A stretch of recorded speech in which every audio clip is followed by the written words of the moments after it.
All right, let's dive right in. We're going to tackle a massive question today, and we're using the work of historian Sarah Payne to help us figure it out.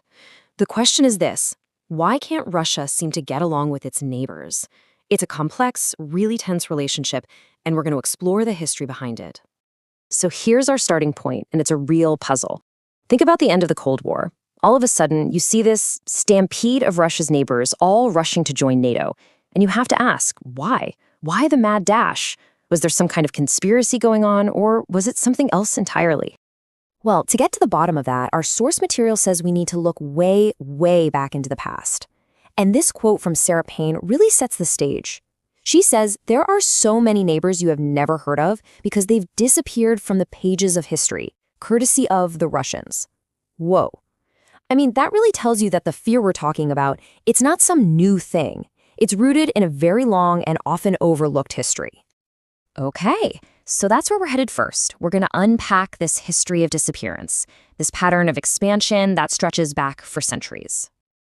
And the story, according to our source, kicks off with the princely state of Muscovy. Yep, what we now know as Moscow. You see, before it was this huge, sprawling country, Muscovy was just one of several Russian states. And its journey to becoming the dominant power, well, that involved basically swallowing up all the others. And we're not talking about small fry here. We're talking about places like Novgorod the Great, which was a huge commercial and political rival, and Pskov. They were just completely absorbed by this growing Muscovy.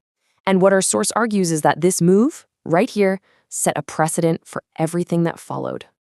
And believe me, this pattern didn't stop. It just kept going for centuries. You can see it right here as Russia expanded into Central Asia. The Khanates, they were systematically eliminated. Look at this. Kazan in 1552. Boom. Astrakhan just a few years after that. Crimea in the 1700s. Kokand in the 1800s. Just one by one, they vanished into this ever-expanding empire. This leads us to a really powerful, kind of graphic metaphor that our source uses to describe what was happening in Europe. It's called a repeated vivisecting, basically taking territory one bite at a time. And who were they taking these bites from? Their neighbors, of course. Ukraine, Poland, Lithuania, Sweden, Finland, you name it. Okay, so to really get a handle on what this one bite at a time thing looks like in the real world, our source tells us to zoom in on one country in particular, Poland. It's the perfect case study. So, get this. In the late 1700s, Poland was literally erased from the map. It wasn't just one bad day. It was a process.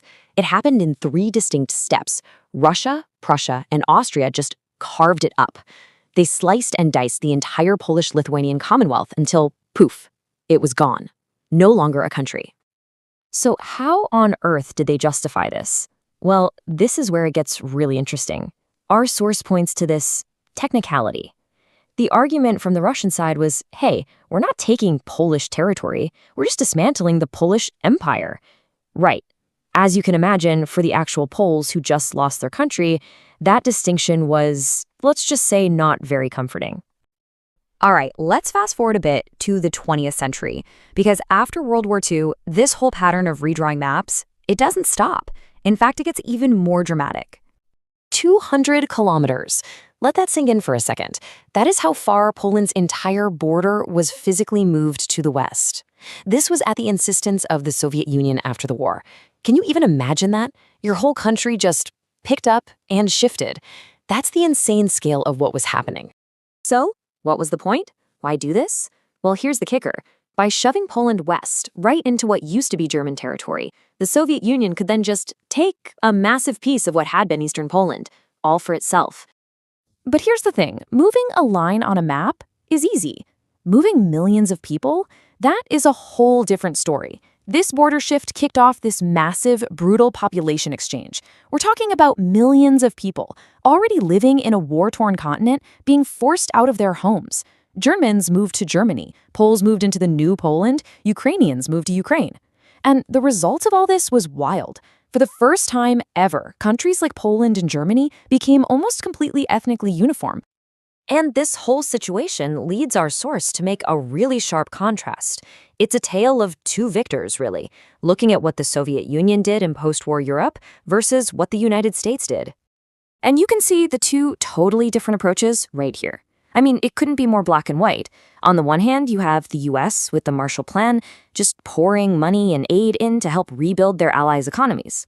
And on the other hand, the Soviet approach was all about control. Their troops stayed put, they staged political coups, they imposed communism, and they nationalized all the wealth. Two completely different playbooks. Okay, so let's tie this all together.